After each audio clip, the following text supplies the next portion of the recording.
Now, when you hear the word stewardship, what's kind of the first thing that pops into your mind when you hear the word stewardship? If you're feeling brave, you can shout it out right now if you want to. When you hear the word stewardship, what do you think?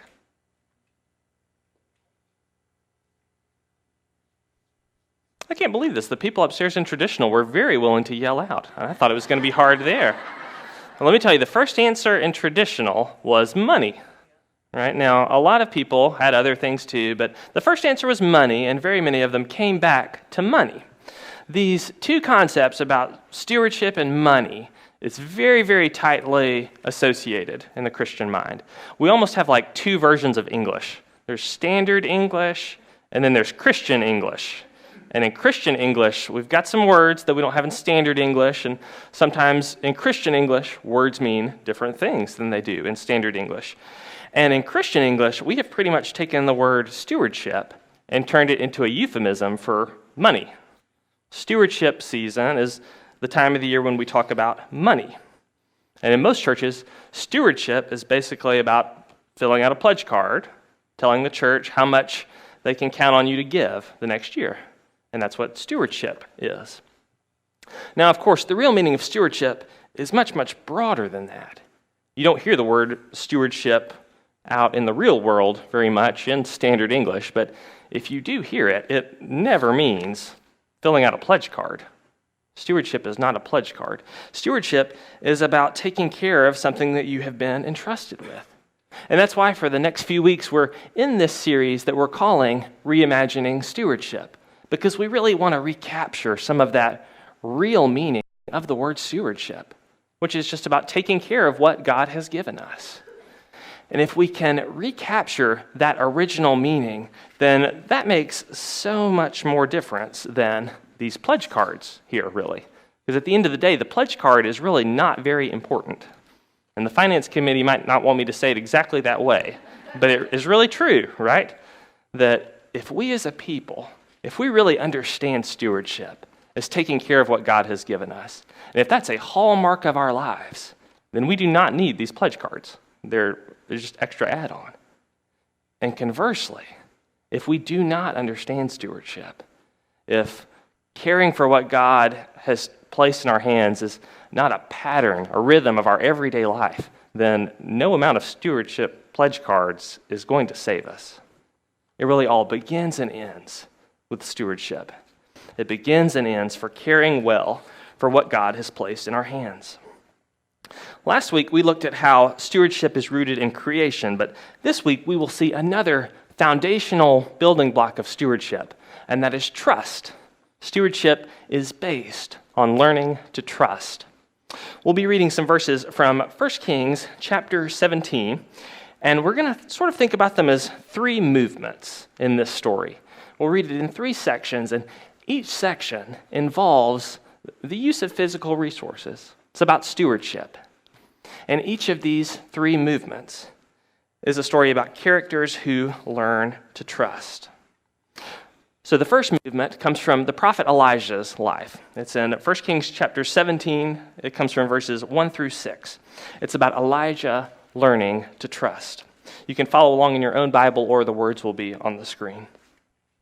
It says, "Now Elijah the Tishbite of Tishbe in Gilead said to Ahab," who's the king of Israel, "As the Lord, the God of Israel, lives, before whom I stand, there shall be neither dew nor rain these years, except by my word."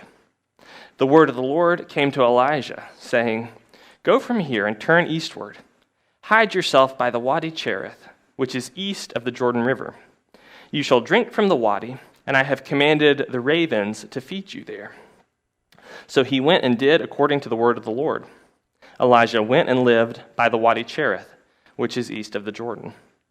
The ravens brought him bread and meat in the morning, and bread and meat in the evening, and he drank from the wadi. Now, and this is the first story of the prophet Elijah that actually comes up in the Bible. Elijah will turn out to be a very, very important character in the biblical story, but he pops onto the scene right here in 1 Kings chapter 17, verse 1. And this first story from Elijah's life is all about learning to trust. This moment comes about, as you heard, when Elijah confronts Ahab. Ahab is the king of the northern kingdom of Israel. And in the biblical story, Ahab is portrayed very negatively. He's a violent king. He's an oppressive king. And he's a king who leads the Israelites astray in the worship of false gods. In particular, Ahab had married a Phoenician princess named Jezebel. And Ahab and Jezebel together permitted the worship of this Phoenician deity, Canaanite deity named Baal. So Elijah, as God's mouthpiece, comes to Ahab and says, there's not going to be any more rain until I, as God's mouthpiece, allow it. And that leads to the moment when Elijah learns to trust, when he is sent to the wilderness to live in the wadi. You can see on your screen, I think, a picture of the wadi where this is traditionally believed to have happened. This is the site people think might be the Wadi Cherith. A wadi is a seasonal stream that has water in it during periods of rain, but it will dry up when there is not any rain. So Elijah is sent out here to live. We're not told exactly why Elijah went there. Ahab surely would have been angry with Elijah for bringing this drought. So maybe God sends Elijah out here as a refuge, a place of safety. Or it's possible that God sent Elijah here specifically for the purpose of building trust in Elijah. Go out there and live in the wilderness, in the desert, and learn that you can trust me there. But regardless of the motivation, I think this does prove to be an episode in Elijah's life when he learns that he can count on God. He's living out in the wilderness beyond the domain of King Ahab. He's living in a wadi with an unreliable water supply during a time of drought. There's not going to be any regular food supply except what the ravens bring him. It reminds me of, if you've seen the Monty Python and the Holy Grail movie, there's this running joke about swallows and how much swallows can carry and how fast they can fly when they're carrying different weights. Well, here, it's like that, except ravens. Elijah becomes an expert on how much a raven can carry. And I'm guessing it's not very much. It's just going to be what a raven can carry in the morning and in the evening. It's going to be a very meager food supply. Elijah in this story is someone with limited resources. He has to trust that God will be the one who provides enough. And this stewardship of food and water is built on that trust in God. If Elijah did not know before he went out to the wadi that he could trust God, he surely learned it by the end, after God has sustained him for these weeks there. And this second movement then deals with Elijah encouraging others to trust. We see this in 1 Kings chapter 17. It's in verses 7 through 14. The story says, after a while, the wadi dried up because there was no rain in the land. Then the word of the Lord came to Elijah, saying, go to Zarephath, which belongs to Sidon, and live there. For I have commanded a widow there to feed you. So Elijah set out and went to Zarephath. When he came to the gate of the town, a widow was there gathering sticks. Elijah called to her and said, bring me just a little bit of water in a vessel so that I may drink. And as the widow was going to bring it, Elijah called to her and said, oh, and bring me a morsel of bread in your hand. But she said, as the Lord your God lives, I have nothing baked, only a handful of meal in a jar, and a little bit of oil in a jug. I'm now going to gather a couple of sticks so that I may go home and prepare it for myself and my son, so that we may eat it and then we may die. Elijah said to her, do not be afraid. Go and do as you have said, but first make me a little cake and bring it to me, and afterwards make something for yourself and your son. For thus says the Lord, the God of Israel, the jar of meal will not fail until the day that the Lord sends rain on the earth. Now, predictably maybe, Elijah's wadi finally dries up because there is no rain in the land. So Elijah moves out to Sidon, which is a territory outside of Israel. It's a Phoenician city. So Elijah is asked by God to move to the homeland of Jezebel, the queen of King Ahab that he has offended. Elijah is sent to these people who worship Baal, and if that's not bad enough, God tells him to go to the last person that you would expect to get food from, which is a widow. In the ancient world, widows were often people who were just very, very destitute. That's why the Old Testament is so full of these commands to care for widows. Because in the world of the time, if a widow lost her husband and lost that support in that patriarchal culture, a widow often fell on hard times very quickly, particularly if she didn't have a lot of children to care for her. And at first, Elijah asks only for a little bit of water. Maybe he knows that getting anything more than water out of this widow is going to be an uphill struggle. So he says, "Can I just have a little water?" And then as she's going off, he just calls out, "Oh, and maybe just a little scrap of bread too, just a little bit." And the widow's response, as you heard, is just so dramatic, so poignant. She says, "Can't help you there. I'm actually gathering sticks to build a fire for my last meal because we're out of food, and then we're likely going to die, my son and I." And Elijah intervenes in this situation, delivers that pronouncement in the name of God, saying, "Don't worry about that. God has this covered. Prepare some food, and God will sustain you. God will sustain me. Just trust me and do this." Now, I wonder if it's because Elijah has experienced that period by the wadi that he's able to encourage this widow to trust too. He's seen how God has proved faithful in his life. God has brought him to this point. And if God has done that, Elijah believes we can count on God to continue to carry us through. And he can encourage the widow to believe that as well. And the third and final movement is about enjoying that common fruit of trust. It's in the last two verses of our story, in verses 15 and 16. It says that the widow went and did as Elijah said, so that she, as well as he and her household, ate for many days. The jar of meal was not emptied, and neither did the jug of oil fail, according to the word of the Lord that he had spoken by Elijah. Now, in the story, if nothing had happened, if no one had trusted God's ability to provide, it would have been a lose-lose situation. Elijah might have starved. The widow and her son might have starved. But since the widow was willing to trust in Elijah's God, it turned into this win-win situation. Elijah trusted enough to follow God. The widow trusted enough to listen. And because of that, there was food for both of them. Now, in this story, I think God is teaching us at least two truths. There may be more, but at least two, I think. The first is that when we trust God, we can live out of a mindset of abundance rather than a mindset of scarcity. Now, I think you could probably divide people into roughly those two groups. You've got some people who operate out of a mindset of scarcity and other people who operate out of a mindset of abundance. The mindset of scarcity says that, whatever there is, if it's resources, opportunity, money, love, whatever it might be, there's not enough of it. There's not enough to go around. And so you have to hold on to what you've got in your hand. You've got to protect it against all comers because there's not enough, and you might be the one who loses out. You've got to get more for yourself so that you can suck up your piece of the pie and protect yourself against that future. Somebody's going to be on the short end of the stick, and you don't want it to be you. But the mindset of abundance comes at it from the opposite perspective. You've got some people who think that whatever we need, there's basically enough for all of us. There's enough love, there's enough resources, enough opportunity. And those people can live with a bit of freedom because they're basically secure.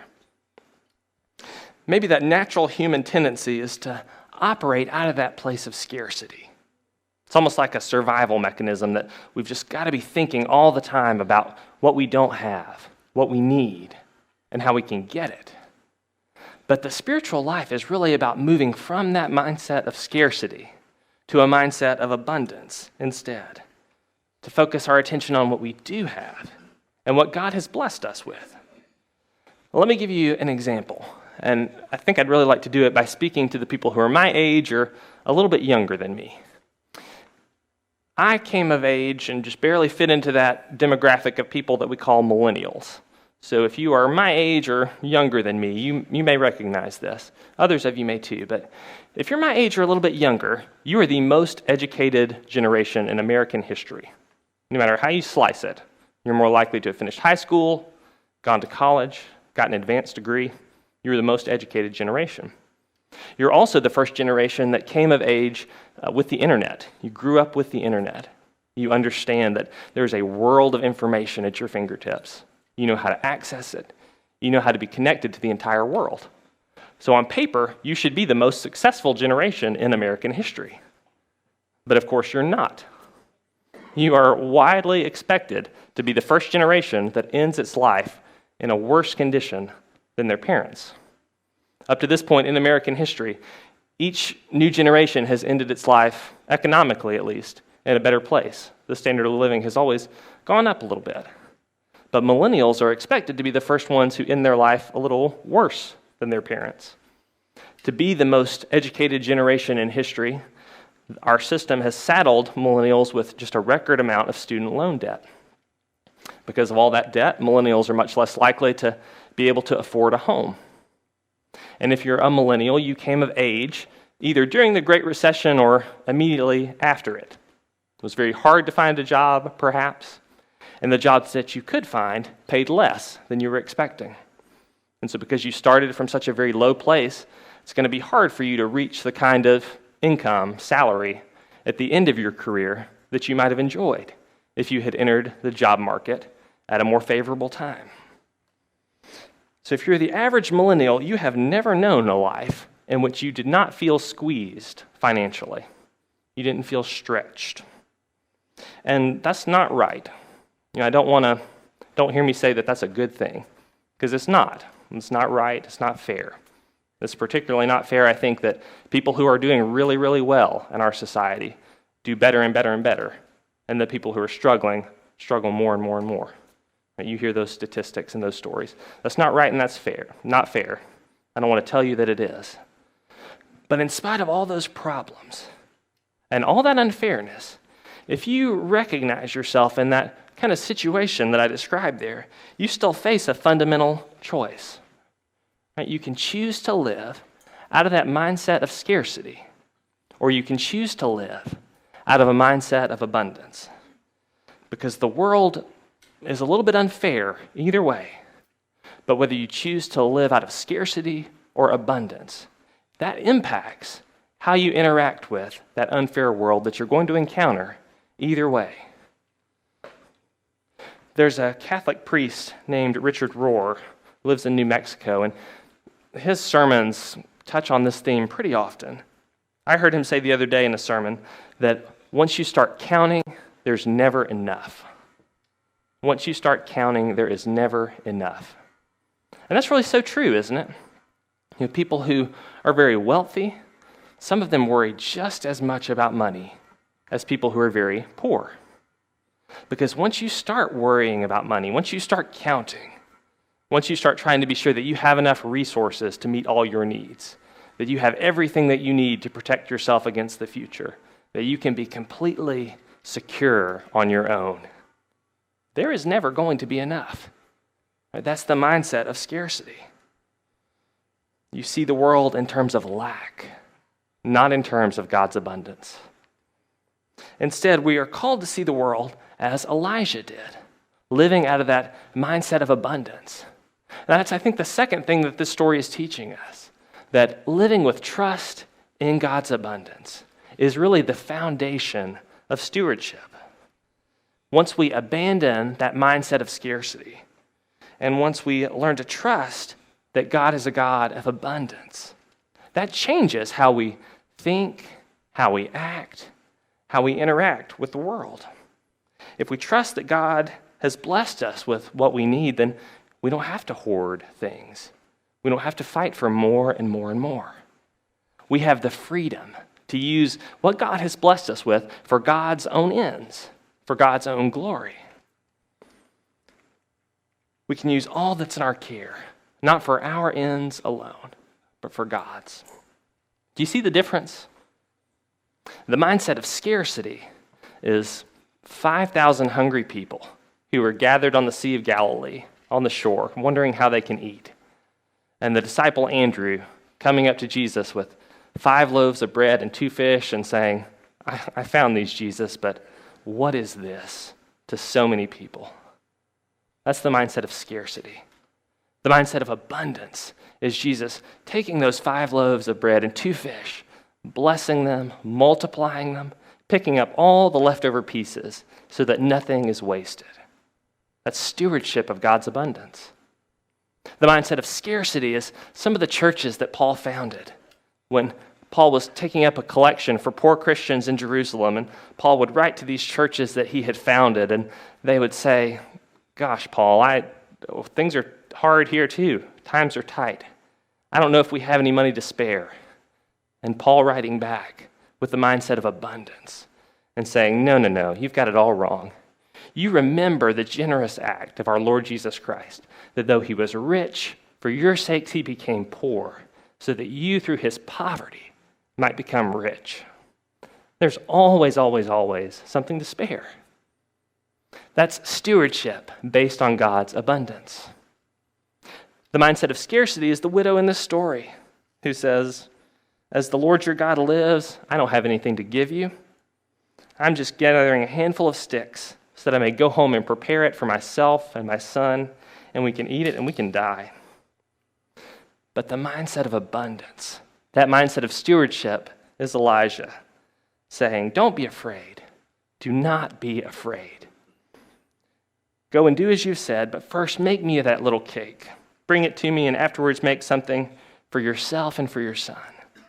For thus says the Lord, the God of Israel, the jar of meal will not be emptied, and the jug of oil will not fail until the day that the Lord sends rain on the earth. That is stewardship of God's abundance. So, which mindset are you closer to today? That mindset of abundance or that mindset of scarcity? Because it is not until we choose to live in that mindset of abundance that we'll be able to really trust and live in faithful stewardship of everything that God has placed in our hands.